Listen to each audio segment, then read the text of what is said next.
So last ಕ್ಲಾಸಲ್ಲಿ ವಿವಾಹದ ಸಮಯ ಹೇಗೆ ಡಿಸೈಡ್ ಮಾಡಬೇಕು ಅಂತಂಬುದು ನೋಡಿದ್ವಿ.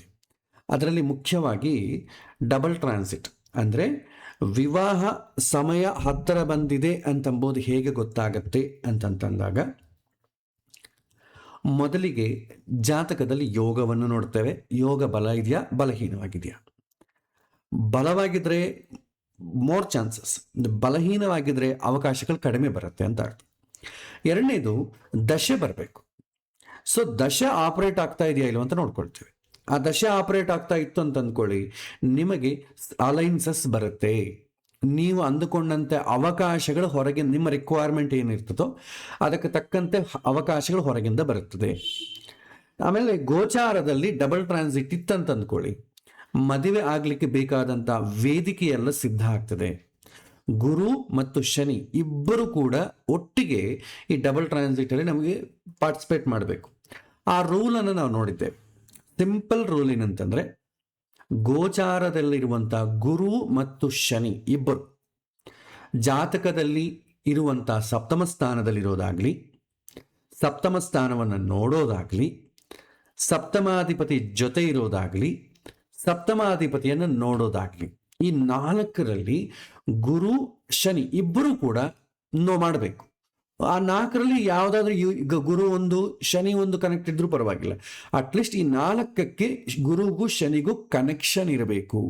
ಹಾಗಿತ್ತಂದ್ಕೊಳ್ಳಿ, ವಿವಾಹ ಆ ಸಮಯದಲ್ಲಿ ಆಗಲಿಕ್ಕೆ ತುಂಬ ಚಾನ್ಸಸ್ ಇದೆ ಅಂತ ಅರ್ಥ. ನೋಡಿ, ಇದು ಮೂರು ಬರುತ್ತೆ. ಜಾತಕವೂ ಚೆನ್ನಾಗಿದೆ, ದಶವೂ ಚೆನ್ನಾಗಿದೆ, ಗೋಚಾರವೂ ಡಬಲ್ ಟ್ರಾನ್ಸಿಟ್ ಬಂದಿದೆ. ಆದರೆ ಅವನಿಗೆ ಮದುವೆ ಮಾಡ್ಕೋಬೇಕು ಅಂತಿಲ್ಲ ಅಂತ ಅಂದ್ಕೊಳ್ಳಿ, ಆಗಲೂ ಮದುವೆ ನಡೆಯಲ್ಲ. ಸೊ ಮೆಂಟಲ್ ಪ್ರಿಪರೇಷನ್ ಮುಖ್ಯವಾಗಿರಬೇಕು. ಆ ಮೆಂಟಲ್ ಪ್ರಿಪರೇಷನ್ ಇದ್ದ ನಂತರ ಜಾತಕದಲ್ಲಿ ಯೋಗ, ದಶೆ, ಗೋಚಾರ ಮೂರು ಯಾವಾಗ ಬರುತ್ತೋ ಆವಾಗ ವಿವಾಹ ಆಗಲಿಕ್ಕೆ ಅವಕಾಶ ಜಾಸ್ತಿ ಉಂಟು. ಇದರ ಜೊತೆ ಸಪ್ತಮಕ್ಕೆ ಸಂಬಂಧ ಇದ್ದು ಬೇರೆ ಇನ್ನು ಲಗ್ನ ಮತ್ತು ಚಂದ್ರ ಇದಕ್ಕೆ ಜನ್ಮರಾಶಿಗಾಗಲಿ ಜನ್ಮ ಲಗ್ನಕ್ಕೆ ಆಗಲಿ ಬಂದರೆ ಇನ್ನೂ ಅವಕಾಶಗಳು ಜಾಸ್ತಿ, ಆದಷ್ಟು ಬೇಗ ಆಗುತ್ತೆ ಅಂತ ನಾವು ಹೇಳ್ಬೋದು. ಓಕೆ, ಸೊ ಇದಕ್ಕೆ ಸಂಬಂಧಪಟ್ಟ ಎಕ್ಸಾಂಪಲ್ ಲಾಸ್ಟ್ ಕ್ಲಾಸ್ ಒಂದು ಮಾಡಿದ್ವಿ, ಆದರೆ ಈ ಕ್ಲಾಸಲ್ಲಿ ಕೂಡ ಒಂದು ಎಕ್ಸಾಂಪಲನ್ನು ನಾವು ಮಾಡೋಣ. ಸೊ ನಾನು ಜಗನ್ನಾಥ ಹೋರಾ ಸಾಫ್ಟ್ವೇರನ್ನು ಓಪನ್ ಮಾಡ್ತೇನೆ. ಒಂದು ಯಾವುದಾದ್ರೂ ನಾನು ಆಲ್ರೆಡಿ ಸೇವ್ ಮಾಡಿದಂಥ ಒಂದು ತಗೊಳ್ತೇನೆ. ಓಕೆ, ಸೊ ಇದು ನಿಮಗೆ ಜಾತಕ. ಓಕೆ, ಸೊ ಈ ಜಾತಕದಲ್ಲಿ ನೋಡಿ, ಲಗ್ನ ಬಂದು ಮಕರ ಲಗ್ನ ಆಗಿದೆ. ಲಗ್ನದಲ್ಲೇ ಶನಿ ಇದ್ದಾನೆ. ಮೊದಲು ನಾವೇನು ಮಾಡ್ತೇವೆ, ಯೋಗವನ್ನು ಚೆಕ್ ಮಾಡಬೇಕು. ಸೊ ಏನು ಮಾಡ್ತೇವೆ, ಸಪ್ತಮ ಸ್ಥಾನ, ಸಪ್ತಮಕಾರಕ, ಸಪ್ತಮಾಧಿಪತಿ. ಸಪ್ತಮ ಸ್ಥಾನ ಏನು ಸೂಚನೆ ಮಾಡ್ತದೆ, ಅವ್ರಿಗೆ ಮದುವೆಗೆ ಸಂಬಂಧಪಟ್ಟ ಎನ್ವೈರ್ಮೆಂಟ್ ಹೆಂಗಿರುತ್ತೆ ವೈವಾಹಿಕ ಜೀವನಕ್ಕೆ. ಸಪ್ತಮಕಾರಕ ಅವರಿಬ್ಬರ ಮಧ್ಯೆ ದಾಂಪತ್ಯ ಸುಖ ಹೇಗಿರುತ್ತೆ ಅಂತ ಸೂಚನೆ ಮಾಡ್ತದೆ. ಸಪ್ತಮಾಧಿಪತಿ ಇವರ ಮನಸ್ಸಿನಲ್ಲಿ ರಿಕ್ವೈರ್ಮೆಂಟ್ಸ್ ಇರ್ತಲ್ಲ, ನಂಗೆ ಈ ಥರ ಹುಡುಗ ಬೇಕು, ಹುಡುಗಿ ಬೇಕು ಅಂತ, ಆ ಬಲವನ್ನು ಸೂಚನೆ ಮಾಡ್ತದೆ. ಇಲ್ಲಿ ಫಸ್ಟ್ ಸಪ್ತಮ ಸ್ಥಾನ ನೋಡಿ, ಸಪ್ತಮ ಸ್ಥಾನದಲ್ಲಿ ಯಾವ ರೀತಿಯಾದಂಥ ಪಾಪಗ್ರಹಗಳಿಲ್ಲ, ಆದರೆ ಸಪ್ತಮ ಸ್ಥಾನವನ್ನು ಶನಿ ನೋಡ್ತಾ ಇದ್ದಾನೆ. ಶನಿ ನೋಡ್ತಾ ಇರೋದ್ರಿಂದ ಏನಾಗುತ್ತೆ, ಡಿಲೇ ಆಗ್ತದೆ. ಯಾವುದಾದ್ರೂ ಪಾಪಗ್ರಹಗಳು ಸಪ್ತಮ ಸ್ಥಾನವನ್ನು ನೋಡಿದ್ರು ಅಥವಾ ಶನಿ ನೋಡಿದ್ರು, ಡಿಲೇ ಫ್ಯಾಕ್ಟರ್ ಅಂತ ಫಸ್ಟ್ ಹೇಳ್ತೇವೆ. ಮದುವಾದ ನಂತರ ಗಲಾಟೆ ಅಥವಾ ಮದುವಾದ ನಂತರ ಆವಾಗ ಬೇಕಾದ್ರೆ ಡಿಸ್ಕಸ್ ಮಾಡ್ಬೋದು. ಮದುವೆಗೆ ಮುಂಚಿತವಾಗಿ ಸಪ್ತಮ ಸ್ಥಾನವನ್ನು ಪಾಪಗ್ರಹಗಳೇನಾದರೂ ದೃಷ್ಟಿ ಇದ್ದರೆ ಅಥವಾ ಶನಿ ದೃಷ್ಟಿ ಇದ್ದರೆ ವಿವಾಹ ಡಿಲೇ ಆಗ್ಲಿಕ್ಕೆ ಅವಕಾಶ ಉಂಟು ಅಂತಂಬೋದು ನಾವು ನಿರ್ಧಾರ ಮಾಡ್ತೀವಿ. ಇಲ್ಲಿ ಶನಿ ದೃಷ್ಟಿ ಇದಾದ ಕಾರಣ ಡಿಲೇ ಅಂತಂಬೋದು ಸೂಚನೆ ಮಾಡ್ತಾ ಇದೆ. ನೆಕ್ಸ್ಟ್ ಕಾರಕ ಶುಕ್ರ ಹೇಗಿದ್ದಾನೆ, ಶುಕ್ರ ತನ್ನ ಸ್ವಕ್ಷೇತ್ರದಲ್ಲಿದ್ದಾನೆ. ಸೊ ದಾಂಪತ್ಯ ಸೌಖ್ಯಕ್ಕೇನು ತೊಂದರೆ ಇಲ್ಲ, ಅವರಿಗೆ ಕೂಡ ಮದುವೆ ಮಾಡಿಕೊಳ್ಳಬೇಕು ಅಂತ ಇಷ್ಟ ಇದೆ. ಒಂದು ವೇಳೆ ಶುಕ್ರ ಏನಾದರೂ ವೀಕ್ ಆಗಿಬಿಟ್ಟಿದ್ರು, ಬಲಹೀನವಾಗಿದ್ರು, ಅವರಿಗೆ ಇಂಟ್ರೆಸ್ಟ್ ಇಲ್ಲ ಅಂತ, ಮದುವೆ ಮಾಡೋ ಮೇಲೆ ಇಂಟ್ರೆಸ್ಟ್ ಇಲ್ಲ ಅಂತಂಬೋದು ನಾವು ಹೇಳ್ಬೋದು. ಆಮೇಲೆ ಅವಕಾಶಗಳು ಬರಬೇಕಲ್ಲ, ರಿಕ್ವೈರ್ಮೆಂಟ್ಸ್ಗೆ ತಕ್ಕಂತೆ ಅವಕಾಶಗಳು ಸಿಗಬೇಕು. ಸಪ್ತಮಾಧಿಪತಿ ಹೇಗಿದ್ದಾನೆ ಅಂತ ನೋಡ್ತೀವಿ. ಸಪ್ತಮಾಧಿಪತಿ ಆದಂಥ ಚಂದ್ರ ಬಲಿಷ್ಠವಾಗಿರಬೇಕು. ಸೊ ತುಲಾ ರಾಶಿಯಲ್ಲಿದ್ದಾನೆ, ಶತ್ರುಕ್ಷೇತ್ರ ಆಗಿದೆ, ಆದರೂ ದಶಮ ಸ್ಥಾನ ಕೇಂದ್ರ ಸ್ಥಾನದಲ್ಲಿದ್ದಾನೆ. ಒಂದು ಶುಭ ಗ್ರಹ ಆದಂಥ ಶುಕ್ರನ ಜೊತೆಗಿದ್ದಾನೆ. ಸೊ ಚೆನ್ನಾಗಿದೆ, ಅಂದರೆ ಅವಕಾಶಗಳು ಇದೆ, ಅವಕಾಶಗಳು ಬರುತ್ತೆ. ಈಗ ರಿಕ್ವೈರ್ಮೆಂಟ್ಸ್ ಏನಿದೆ ಆ ರಿಕ್ವೈರ್ಮೆಂಟ್ಸ್ಗೆ ತಕ್ಕಂತೆ ಇರುವಂಥ ಅವಕಾಶಗಳು ಜಾಸ್ತಿ ಇದೆ ಅಂತ ಅರ್ಥ. ಓಕೆ, ಸೊ ಹೀಗೆ ಯೋಗವನ್ನು ಡಿಸೈಡ್ ಮಾಡ್ತೇವೆ. ಸೊ ಇಲ್ಲಿ ಯೋಗ ಅಂತಂಬೋದು ಅವಕಾಶ ಇದೆ, ಆಮೇಲೆ ಶನಿ ನೋಡ್ತಾ ಇರ್ತಂದ್ರೆ ಡಿಲೇ ಇದೆ. ಈ ಎರಡು ಫ್ಯಾಕ್ಟರ್ ನಾವು ತಗೊಳ್ಳೋಣ. ನೆಕ್ಸ್ಟ್ ಏನಂತಂದ್ರೆ, ಇನ್ನೊಂದು ಮದುವೆ ಮಾಡಕ್ಕೆ ಇಂಟ್ರೆಸ್ಟ್ ಇದೆಯಾ ಅಂತಂದ್ರೆ ಶುಕ್ರ ಚೆನ್ನಾಗಿರ್ಬೇಕು. ಸೊ ಶುಕ್ರ ಕೂಡ ಚೆನ್ನಾಗೇ ಇದ್ದಾನೆ, ಸೊ ಇಂಟ್ರೆಸ್ಟು ಇದೆ. ಈಗ ದಶೆ ನೋಡಿ, ಸೊ ದಶೆ ಅನುಕೂಲ ಆಗ್ತಾ ಇದೆಯಾ? ಸೊ ದಶೆಗೆ ಹೋದ್ರೆ ಈಗ ಏನು ದಶೆ ನಡೀತಾ ಇದೆ? ಸಪ್ತಮಕ್ಕೆ ಕನೆಕ್ಷನ್ ಇರುವಂತ ದಶೆ ಆಪರೇಟ್ ಆಗಬೇಕು. ಸೊ ಈಗ ನೋಡಿ ಯಾವ ದಶೆ ನಡೀತಾ ಇದೆ ಅಂತ ನೀವು ನೋಡಿದ್ರೆ, ಇವತ್ತಿನ ದಿನ ಶನಿ ಮಹರ್ ದಶೆ, ಅದರಲ್ಲಿ ಶನಿ ಅಂತರ್ಭುಕ್ತಿ, ಅದರಲ್ಲಿ ಶುಕ್ರ ಪ್ರತ್ಯಂತರ ಭುಕ್ತಿ ನಡೀತಾ ಇದೆ. ಇಲ್ಲಿ ನೋಡಿ, ಶನಿ ಸಪ್ತಮ ಸ್ಥಾನವನ್ನು ನೋಡ್ತಾ ಇದೆ, ಸೊ ಕನೆಕ್ಷನ್ ಇದೆ. ಆಮೇಲೆ ಶುಕ್ರ ಸಪ್ತಮ ಕಾರಕ ಪ್ಲಸ್ ಸಪ್ತಮಾಧಿಪತಿಯಾದಂಥ ಚಂದ್ರನ ಜೊತೆ ಇದ್ದಾನೆ ಶುಕ್ರ, ಸೊ ಅಲ್ಲಿ ಕನೆಕ್ಷನ್ ಇದೆ. ಅಂದ್ರೆ ದಶೆ ಅಂತಂಬೋ ಚೆನ್ನಾಗಿರೋದ್ರಿಂದ ಅವಕಾಶಗಳು ಬರ್ತಾ ಇದೆ. ಅಂದ್ರೆ ನಡೀತಾ ಇರೋ ದಶಕ್ಕೆ ಸಪ್ತಮಕ್ಕೆ ಏನಾದ್ರೂ ಒಂದು ಲಿಂಕ್ ಇರಬೇಕು. ಇಲ್ಲಿ ಸಪ್ತಮವನ್ನು ಶನಿ ನೋಡ್ತಾ ಇದೆ, ಒಂದು ಲಿಂಕ್ ಇದೆ. ಸಪ್ತಮಾಧಿಪತಿಯಾದಂಥ ಚಂದ್ರನ ಜೊತೆ ಶುಕ್ರ ಇದ್ದಾನೆ, ಪ್ರತ್ಯಂತರ ದಶೆ ಶುಕ್ರ ನಡೀತಾ ಇದೆ, ಲಿಂಕ್ ಇದೆ. ಶುಕ್ರ ಕಳತ್ರ ಕಾರಕ, ಅದು ಒಂದು ಲಿಂಕ್ ಇದೆ. ಸೊ ದಶೆ ಕೂಡ ಅನುಕೂಲವಾಗಿದೆ. ಈಗ ನಾವೇನು ಮಾಡಬೇಕು? ಡಬಲ್ ಟ್ರಾನ್ಸಿಟ್ ನೋಡಬೇಕು. ಸೊ ಗೋಚಾರದಲ್ಲಿ ಗುರು ಮತ್ತು ಶನಿ ಸಪ್ತಮ ಸ್ಥಾನದಲ್ಲಿರೋದಾಗ್ಲಿ, ಸಪ್ತಮ ಸ್ಥಾನವನ್ನು ನೋಡೋದಾಗ್ಲಿ, ಸಪ್ತಮಾಧಿಪತಿ ಜೊತೆಗಿರೋದಾಗ್ಲಿ, ಸಪ್ತಮಾಧಿಪತಿಯನ್ನು ನೋಡೋದಾಗ್ಲಿ, ಇದು ಲಿಂಕ್ ಆಗಬೇಕು. ಪ್ರೆಸೆಂಟ್ ನಿಮಗೆ ಫಸ್ಟ್ ಗುರು ನೋಡೋಣ. ಈಗ ಗುರು ಎಲ್ಲಿದ್ದಾನೆ? ಮಿಥುನ ರಾಶಿಯಲ್ಲಿದ್ದಾನೆ. ಈ ಮಿಥುನ ರಾಶಿಯಲ್ಲಿದ್ದಂಥ ಗುರು ನಮಗೆ ಜಾತಕದಲ್ಲಿ ಸಪ್ತಮ ಸ್ಥಾನವನ್ನೇನಾದ್ರೂ ನೋಡ್ತಾನ? ಸಪ್ತಮ ಸ್ಥಾನ ಯಾವುದು? ಕರ್ಕ, ನೋಡ್ತಾ ಇಲ್ಲ. ಸಪ್ತಮ ಸ್ಥಾನದಲ್ಲೇ ಏನಾದ್ರೂ ಇದ್ದಾನ? ಇಲ್ಲ. ಆಮೇಲೆ ಸಪ್ತಮಾಧಿಪತಿಯಾದಂಥ ಚಂದ್ರನ್ ಏನಾದ್ರೂ ನೋಡ್ತಾನ? ಎಸ್, ಇಲ್ಲಿ ಇದ್ದಾನಾದ ಕಾರಣ ಇಲ್ಲಿಂದ ಪಂಚಮ ದೃಷ್ಟಿಯಿಂದ ಚಂದ್ರನ್ನ ನೋಡ್ತಾನೆ. ಸೊ ಗುರು ಸಪ್ತಮಾಧಿಪತಿಯಾದಂಥ ಚಂದ್ರನ್ನ ನೋಡ್ತಾ ಇದ್ದಾನೆ. ಸೊ ಇದು ಪ್ಲಸ್ ಪಾಯಿಂಟ್. ಸೊ ಗುರುವಿನ ಅಶ್ಯೂರೆನ್ಸ್ ಇದೆ. ನೆಕ್ಸ್ಟ್ ಶನಿ ನೋಡೋಣ. ಶನಿ ಈಗ ಗೋಚಾರದಲ್ಲಿ ಇಲ್ಲಿದ್ದಾನೆ, ನಿಮಗೆ ಮೀನರಾಶಿಯಲ್ಲಿ ಇದ್ದಾನೆ. ಸೊ ಈ ಮೀನರಾಶಿಯಲ್ಲಿದ್ದಂಥ ಶನಿ ನಿಮಗೆ ಸಪ್ತಮ ಸ್ಥಾನವನ್ನು ನೋಡ್ತಾನ? ಇಲ್ಲ. ಸಪ್ತಮ ಸ್ಥಾನದಲ್ಲಿ ಏನಾದ್ರೂ ಇದ್ದಾನ? ಇಲ್ಲ. ಆಮೇಲೆ ಸಪ್ತಮ ಸ್ಥಾನಾಧಿಪತಿಯನ್ನ ಏನಾದ್ರೂ ನೋಡ್ತಾನ? ನೋಡಿದ್ರೆ ಸಪ್ತಮ ಸ್ಥಾನಾಧಿಪತಿ ಚಂದ್ರ, ಸೊ ಸಪ್ತಮ ಸ್ಥಾನಾಧಿಪತಿ ಚಂದ್ರನ್ ನೀನು ನೋಡ್ತಾ ಇಲ್ಲ. ಆಮೇಲೆ ಸಪ್ತಮಾಧಿಪತಿ ಜೊತೆಗೆ ಏನಾದ್ರೂ ಇದ್ದಾನ? ಚಂದ್ರನ್ ಜೊತೆ ಇದ್ದಾನ? ಇಲ್ಲ. ಸೊ ಗುರು ಪ್ರಾಮಿಸ್ ಮಾಡ್ತಾ ಇದೆ, ಆದ್ರೆ ಶನಿ ಪ್ರಾಮಿಸ್ ಮಾಡ್ತಾ ಇಲ್ಲ. ಶನಿ ಕೂಡ ಮಾಡಬೇಕು. ಈ ಶನಿ ಯಾವಾಗ ಮಾಡ್ತಾನೆ? ಈ ಶನಿ ಬಂದು ನಿಮಗೆ ಮೇಷರಾಶಿಗೆ ಬಂದಾಗ ಡೈರೆಕ್ಟ್ ಆಗಿ ಸಪ್ತಮಾಧಿಪತಿಯನ್ನು ನೋಡ್ತಾನೆ. ಆ ಶನಿ ಮೇಷರಾಶಿ ಬಂದಾಗ ಸಪ್ತಮಾಧಿಪತಿ ನೋಡೋ ಸಮಯದಲ್ಲಿ ಗುರುವಿಗೆ ಕೂಡ ಸಪ್ತಮ ಕನೆಕ್ಷನ್ ಇರಬೇಕು. ಆವಾಗ ಗುರು ಏನಾಗ್ತಾನೆ? ಇಲ್ಲಿ ಬರ್ತಾನೆ. ಅಂದ್ರೆ ಏನು? ಕರ್ಕ ರಾಶಿಗೆ ಸಂಚಾರ ಆಗ್ತಾನೆ ಶನಿ ಬರೋ ಸಮಯದಲ್ಲಿ. ಸೊ ಡೈರೆಕ್ಟ್ ಆಗಿ ಸಪ್ತಮ ಸ್ಥಾನದಲ್ಲೇ ಗುರು ಇದ್ದಂಗಾಗತ್ತೆ. ಅಂದ್ರೆ ಏನು?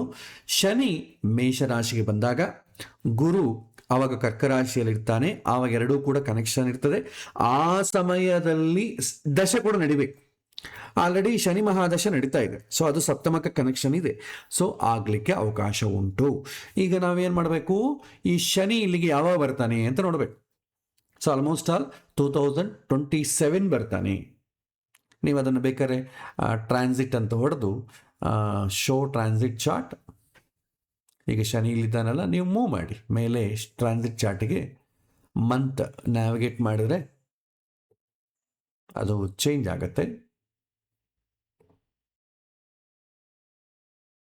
ಜುಲೈ, ಆಗಸ್ಟ್, ಸೆಪ್ಟೆಂಬರ್, ಅಕ್ಟೋಬರ್, ಇಲ್ಲ ನವೆಂಬರ್, ಡಿಸೆಂಬರ್, ಜಾನ್ವರಿ. ಇಲ್ಲಿ ಬೇಕಾದ್ರೆ ನೀವು ಶನಿ ಡಿಗ್ರೀಸ್ ನೋಡ್ಬೋದು. ಸೊ ಇನ್ನು ಭಾಳ ಇದೆ.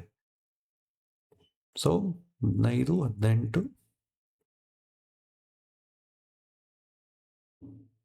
ಮೇ ಇಲ್ಲ, yes, okay. So approximately June ತಿಂಗಳಲ್ಲಿ 2027ರಲ್ಲಿ ಶನಿ ಇಲ್ಲಿಗೆ ಬರ್ತಾನೆ. ಅದೇ ಸಮಯದಲ್ಲಿ ಗುರು ಕೂಡ ಅಲ್ಲೇ ಇರ್ತಾನೆ. Okay, so 2027 June. ಈಗ ನಾವು ಮತ್ತೆ ಬ್ಯಾಕ್ ಟು ನ್ಯಾಟಲ್ ಚಾರ್ಟಿಗೆ ಬನ್ನಿ, ಇಲ್ಲಿ ದಶೆಗಳಿಗೆ ಬನ್ನಿ. ಸೊ ಜೂನ್ 2027ಕ್ಕೆ ಯಾವ ದಶೆ ನಡೀತಾ ಇರುತ್ತೆ ಅಂತ ನೋಡ್ಕೊಳ್ಳಿ. ಸೊ ಸದ್ಯಕ್ಕೆ ನಿಮಗೆ ಶನಿ ಮಹರ್ದಶೆ, ಅದರಲ್ಲಿ ಶನಿ ಭುಕ್ತಿ ಜೂನ್ ಇಲ್ವಾ? ಜೂನ್ ನಿಮಗೆ ಆಲ್ಮೋಸ್ಟ್ 10/8/2027 ಇಂದ 6/8/2020ವರೆಗೂ ಶನಿ ಮಹರ್ದಶೆಯಲ್ಲಿ ಶನಿ ಭುಕ್ತಿಯೇ ನಡೀತದೆ. ಇನ್ನು ಜೂನ್ ಅಲ್ವಾ? ಜೂನ್ ಅಂತಂದ್ರೆ ನಿಮಗೆ ಇಲ್ಲಿ ತಗೊಳ್ಳಿ, ಚಂದ್ರ.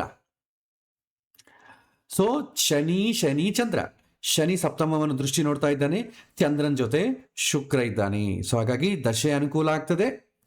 ಪ್ಲಸ್ ಗೋಚಾರದಲ್ಲಿ ಕೂಡ ನಿಮಗೆ ಶನಿಯು ಸಪ್ತಮವಾದ ಅಧಿಪತಿಯನ್ನು ನೋಡ್ತಾನೆ, ಗುರು ಸಪ್ತಮ ಸ್ಥಾನದಲ್ಲೇ ಇರ್ತಾನೆ. ಅಂದರೆ ಏನು ಹೇಳ್ಬೋದು, next year June approximately April ಮೇಲೆ ನಡೀತದೆ ಅಂತ ಹೇಳ್ತೇವೆ. ನೀವು ಜೂನಲ್ಲಿ ನಡೀತೆ ಅಂತ ಹೇಳಬಾರ್ದು, ಏಪ್ರಿಲ್ ನಂತರ ನಡೀತದೆ. ಏಪ್ರಿಲ್ ನಂತರ ಯಾವಾಗ ಬೇಕಾದ್ರೂ ನಡಿಬೋದು. ಏಪ್ರಿಲ್ ನಂತರನೇ ಸ್ವಲ್ಪ ಎಲ್ಲ ಅನುಕೂಲವಾದಂಥ ದಶೆ ಬರುತ್ತೆ.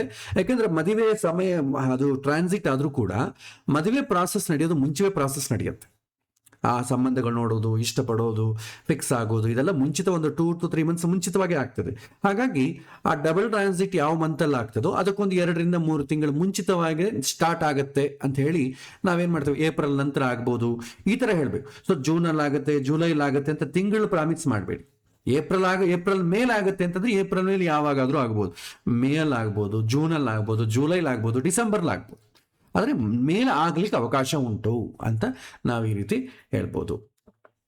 ಸೊ ಈ ರೀತಿ ನಾವು ಈ ಡಬಲ್ ಟ್ರಾನ್ಸಿಟ್ ಅನ್ನ ಪ್ರೆಡಿಕ್ಟ್ ಮಾಡ್ತೇವೆ. ಇದನ್ನ ಊಹಿಸಬಹುದು ಅಷ್ಟೇ. ಎಕ್ಸಾಕ್ಟ್ಲಿ ಒಂದು ಡೇಟ್ ಆಫ್ ಬರ್ತ್ ಎಲ್ಲ ಕೊಟ್ಬಿಟ್ಟ ತಕ್ಷಣ ಈ ತಿಂಗಳಲ್ಲಿ ಆಗುತ್ತೆ ಅಂತ ಅದು ಡೇಟು ಮಂತು ಆ ಪೀರಿಯಡ್ ತೋರಿಸೋ ಥರ ಸಾಫ್ಟ್ವೇರ್ ಥರ ವರ್ಕೌಟ್ ಆಗಲ್ಲ. ಸೊ ಹೀಗೆ ನಾವು ಇದನ್ನ ಮಾಡ್ಬೋದು, ಡಬಲ್ ಟ್ರಾನ್ಸಿಟ್ ಮಾಡ್ಬೋದು. ಸೊ ಮುಖ್ಯವಾಗಿ ಗಮನದಲ್ಲಿ ಇಟ್ಕೊಳ್ಬೇಕಾದ ಸೂತ್ರಗಳನ್ನು ಹೇಳ್ತೇನೆ ನೋಡಿ. ಮದುವೆ ಮಾಡಿಕೊಳ್ಬೇಕಾದ್ರೆ ಮೊದಲು ಅವರು ಪ್ರಯತ್ನ ನಡೆಸಬೇಕು, ಇಂಟ್ರೆಸ್ಟ್ ಇರಬೇಕು, ಹುಡುಗ ಹುಡುಗಿಗೂ ಇಂಟ್ರೆಸ್ಟ್ ಇರಬೇಕು. ನೆಕ್ಸ್ಟು ತಂದೆ ತಾಯಿಗಳ ಪ್ರಯತ್ನ ಮಾಡಬೇಕು. ತಂದೆ ತಾಯಿಗಳ ಪ್ರಯತ್ನ ಮಾಡದಿದ್ರು ಕೂಡ ಹುಡುಗ ಹುಡುಗಿ ಇಂಟ್ರೆಸ್ಟ್ ಇದ್ರೆ ಸಾಕು. ಯಾಕೆಂತಂದ್ರೆ ನೀವು ಮಾಡಿದ್ರೆ ನಾವೇ ಮಾಡ್ಕೋತೀವಿ ಅಂತ ಅಂತಾರೆ ಅವರು. ಸೊ ಮುಖ್ಯ ಇಂಟ್ರೆಸ್ಟ್, ಮದುವೆ ಮಾಡಿಕೊಳ್ಳೋದಿಲ್ಲ ಅಂತಂಬೋ ಇಂಟ್ರೆಸ್ಟ್ ಹುಡುಗ ಹುಡುಗಿಗೆ ಇರಬೇಕು. ಅದು ಒಂದು. ಎರಡನೇದು, ಜಾತಕದಲ್ಲಿ ಯೋಗ ಇರಬೇಕು. ಜಾತಕದಲ್ಲಿ ಯೋಗ ಯಾಕೆಂದರೆ ನಮಗೆ ಇಷ್ಟಪಟ್ಟಂಥ ನಮ್ಮ ರಿಕ್ವೈರ್ಮೆಂಟ್ಗೆ ತಕ್ಕಂಥದ್ದು ಬೇಕಲ್ವಾ, ಅದಕ್ಕಾಗಿ ಜಾತಕದಲ್ಲಿ ಯೋಗ ಇರಬೇಕು. ಪ್ಲಸ್ ದಶೆ ಬರಬೇಕು, ಅವಕಾಶಗಳು ಬರಬೇಕು. ಬರೀ ನನಗೆ ಇಂಟ್ರೆಸ್ಟ್ ಇದೆ ಅಂದ ತಕ್ಷಣ ಅಲೈನ್ಸಸ್ ಬರೋದ್ರೆ ಏನು ಮಾಡ್ತೀರಿ? ಅಲೈನ್ಸಸ್ಸು ಬರಬೇಕು, ಅದಕ್ಕೆ ದಶೆ ಬರಬೇಕು. ಆಮೇಲೆ ನಿಮಗೆ ಮದುವೆ ನೀಡಬೇಕಾದಂಥ ಒಂದು ಫ್ಯಾಕ್ಟರ್, ಒಂದು ವೇದಿಕೆ ಬೇಕು ಅಂತಂದಾಗ ಗೋಚಾರ ಬಲವಾಗಿದ್ದರೆ ಆ ಸಮಯದಲ್ಲಿ ನಿಮಗೆ ಅವಕಾಶ ಅನುಕೂಲ ಆಗ್ತದೆ. ಸೊ ಹೀಗೆ ನಾವು ಅಪ್ರಾಕ್ಸಿಮೇಟ್ ಆಗಿ ಪ್ರೆಡಿಕ್ಟ್ ಮಾಡೋದು ಕಲಿಬೇಕು. ಇದನ್ನು ನೀವು ನಂಬರ್ ಆಫ್ ಟೈಮ್ಸ್ ಪ್ರಾಕ್ಟೀಸ್ ಮಾಡಿದ್ರೇ ಈ ರೀತಿ ಹೇಳಲಿಕ್ಕೆ ಬರ್ತದೆ. ಹಾಗಾಗಿ ಸಾಧ್ಯವಾದಷ್ಟು ಯಾರಾದರೂ ಮದುವೆ ಆಗ್ತಾ ಇಲ್ಲ ಅಂತ ಹೇಳಿದಾಗ ಅವರ ಜಾತಕವನ್ನು ತಗೊಳ್ಳಿ. ಸೊ ಜಾತಕವನ್ನು ತಗೊಂಡು ಈ ರೀತಿ ಅನಲೈಸ್ ಮಾಡಿ ಅಪ್ರಾಕ್ಸಿಮೇಟ್ ಪೀರಿಯಡ್ ಹೇಳಿ. ಯಾವಾಗೂ ಕೂಡ ನಂತರ ಆಗುತ್ತೆ, ಮೇ ನಂತರ ಆಗುತ್ತೆ, ಜೂನ್ ನಂತರ ಆಗುತ್ತೆ, ಈ ವರ್ಷದ ನಂತರ ಆಗುತ್ತೆ, ಈ ರೀತಿ ಹೇಳೋದು ಪ್ರಾಕ್ಟೀಸ್ ಮಾಡಿ. ಅಲ್ಲ ಜೂನಲ್ಲಿ ಆಗ್ಬೋದು, ಏಪ್ರಿಲಿಂದ ಜೂನ್ ಮಧ್ಯದಲ್ಲಿ ಆಗುತ್ತೆ, ಈ ರೀತಿ ಪ್ರಾಮಿಸ್ ಮಾಡಬೇಡಿ. ನಂತರ ಆಗುತ್ತೆ. ಯಾಕೆಂತಂದ್ರೆ ನಾವು ಹೇಳಿದ್ರು ಕೂಡ ಒಂದೊಂದ್ಸಲ ಸ್ವಯಂಕೃತ ಅಪರಾಧದಿಂದ ಅವರು ಡಿಲೇ ಮಾಡ್ಕೊಳ್ತಾರೆ. ಒಂದೊಂದ್ಸಲ ಅವ್ರ ರಿಕ್ವೈರ್ಮೆಂಟ್ ಮಧ್ಯದಲ್ಲಿ ಮ್ಯಾಚ್ ಆಗಿಲ್ಲ, ಅವನು ಡೈನಮಿಕ್ ಸರಿ ಇಲ್ಲ ಅಂತಂದ್ರೆ ನಾ ಮದುವೆ ಮಾಡ್ಕೊಳ್ಳೋದಿಲ್ಲ ಅಂತ ಮಧ್ಯದಲ್ಲಿ ಅವಾಗ ಏನು ಮಾಡ್ತೀರಿ? ಮದುವೆ ಫಿಕ್ಸ್ ಆದ ಮೇಲೂ ಕೂಡ ಲಾಸ್ಟ್ ಮೂಮೆಂಟಲ್ಲಿ ಮದುವೆ ಮಾಡ್ಕೊಳ್ಳೋದಿಲ್ಲ ಅಂತಂಬೋರು ಇದ್ದಾರೆ. ಸೊ ಮನೆಗೆ ಏನಾದರೂ ಅನಾಹುತ ಆಗ್ಬೋದು, ನಾವು ಅದೆಲ್ಲ ಚೆಕ್ ಮಾಡ್ಲಿಕ್ಕೆ ಆಗೋದಿಲ್ಲ. ಸೊ ಹಾಗಾಗಿ ಇದರ ನಂತರ ಆಗ್ಬೋದು ಅಂತ ಜಸ್ಟ್ ನಾವೊಂದು ಗ್ಲಾನ್ಸ್ ಹೇಳ್ಬೋದು. ಸೊ ಇದು ಡಬಲ್ ಟ್ರಾನ್ಸಿಟನ್ನು ಚೆಕ್ ಮಾಡಲಿಕ್ಕೆ ಒಂದು ಎಕ್ಸಾಂಪಲ್. ಸೊ ಇವತ್ತಿನ ಪಾಠದಲ್ಲಿ ನಿಮಗೇನಾದರೂ ಪ್ರಶ್ನೆಗಳು ಆ ಥರ ಏನಾದರೂ ಇದ್ದರೆ ನೀವು ಕೇಳ್ಬೋದು.